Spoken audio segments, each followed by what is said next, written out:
Big Bears. Wait till that happen, maybe, maybe not.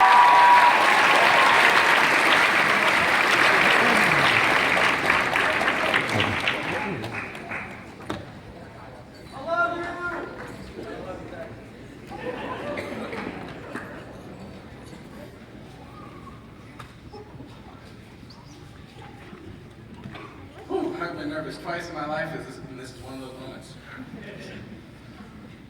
As people are walking all the time in the same spot, a path appears. This is a quote by John Locke, which I'm glad to use because I know Miss Dupre is happy in the corner. Woo! I remember who John Locke was. I love this quote because it helps me express what I'm feeling right now.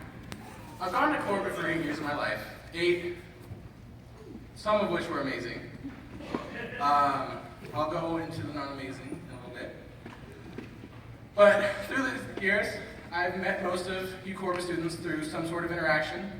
I have a little bond with you, whether it's me giving you a high five in the hallway or hanging out and playing World of Warcraft together. Well, today is the day that I get to say goodbye to a lot of you. And today is when that path appears. We've all walked this path for the last, some of you have known you since 4th grade, some of you have known since this year, and all the same, we're great friends. I'd like to think so. Take that as a yes, thank you.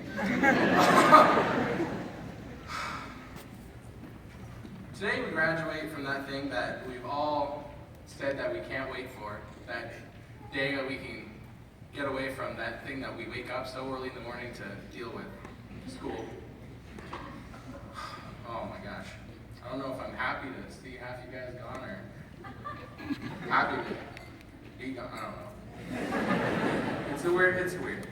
The memories I've created in this school have been special, rather than, well, at least the high school. When I was in middle school, majority of my time was sitting alone in my lovely grandparents' computer room, playing endless multitudes of hours of World of Warcraft and RuneScape. Those were not my best years. But as freshman year came around, I was able to make some great friends, like Mitch Waldo and Isaac Stewart, that I have been able to express myself in a way that some people may usually get annoyed with, but I'm able to be myself at Corbett, and that makes me happy. Freshman year, this is my favorite memory. Freshman year, Spirit Week, on, I believe it was a Thursday, the topic was gender switch. And if you guys can remember, I had a lot of fun that day. I believe I wore my mom's long blue dress, and then for my I filled my dress with bread. And I mean, it was a good fit. And I looked lovely that day. I like to call myself like Miss Doubtfire's twin half the time. So through that day, I just slowly sitting in class, eating. At lunch, I didn't even need lunch. It's a great way to save money. I feel like that day is my legacy.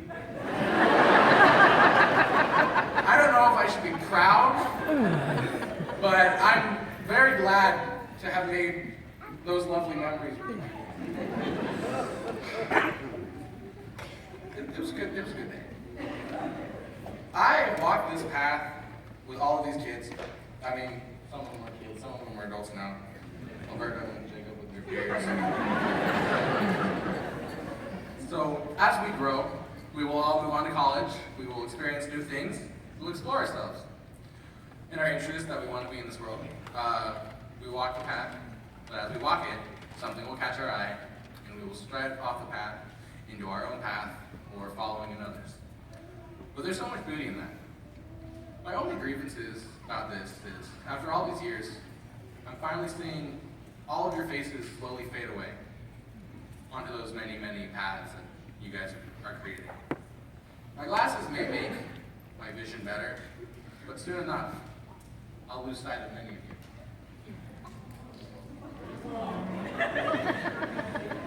I'm just gonna toss that back there.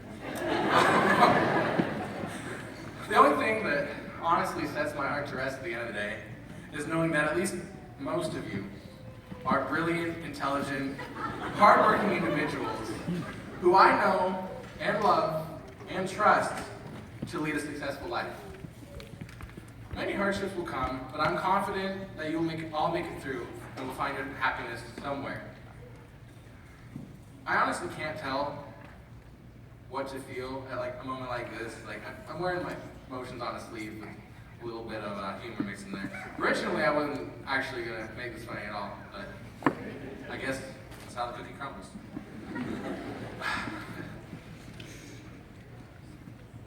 Ray Bradbury once said in Fahrenheit 451, this is a little hint towards Miss Berger, which was a great book.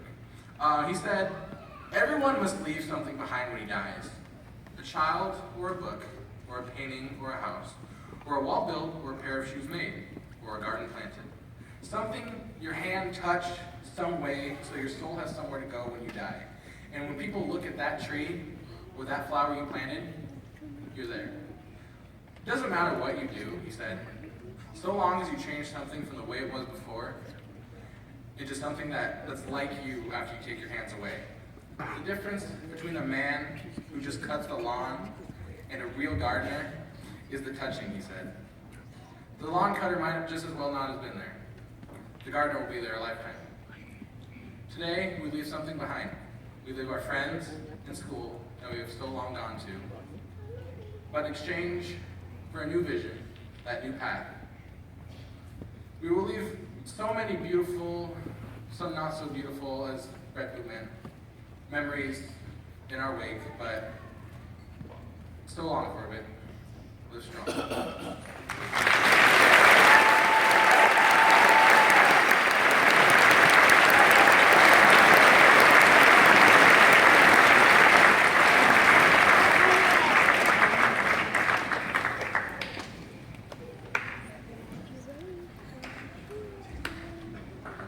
You know, I forgot to mention, those two speakers, Anna and Taylor, so the students themselves select a couple people to speak, people they're especially interested in hearing from, and Anna and Taylor were the two that the students selected to speak, so I think that says a lot for both of them, and thank you very much.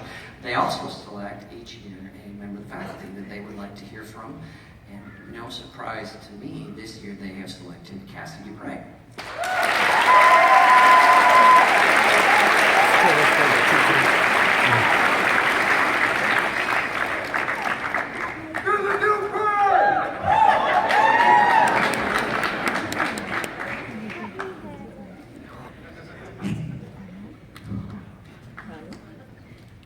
The podium makes me look even shorter. You'll forgive me if I stand over here. For those of you who don't know me, you'll find out in just a moment, I'm a history teacher, so a little history lesson here on Memorial Day weekend. George Washington, eighth pushers, in his farewell address, cautioned the early republic against the formation of political parties and factions and permanent alliances. And the discourse of our time similarly seeks to divide us. Black Lives Matter, build a wall, feel the burn, free Ray.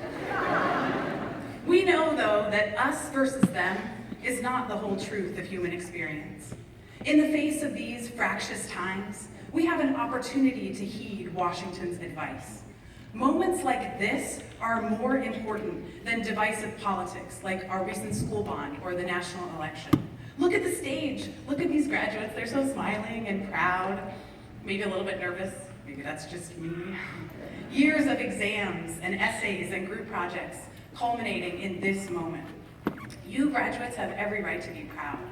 This experience we are sharing now and the common experience of commencements past and future bind us together, no matter what box we check on our ballot or which football team we root for on Saturdays. Roll Tide. But this accomplishment is not yours alone. Like George Washington's reliance on Alexander Hamilton, it took many people to get the graduates to this moment. Someone kept a roof over your heads.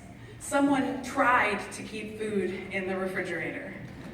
Someone made you go to class and detention and Friday school and summer school. Someone loaned you $1 for the soda machine. Someone gave you a ride to the market or the DQ. Someone covered for you when you weren't where you said you were supposed to be. Someone laid awake at night and worried about you. And in the case of the class of 2016, it took a lot of worrying to get to this point. So this entire ceremony is rightfully about the graduates, but I would like you guys to stand for just a moment and recognize all the people that have helped you get to this point. So let's give them.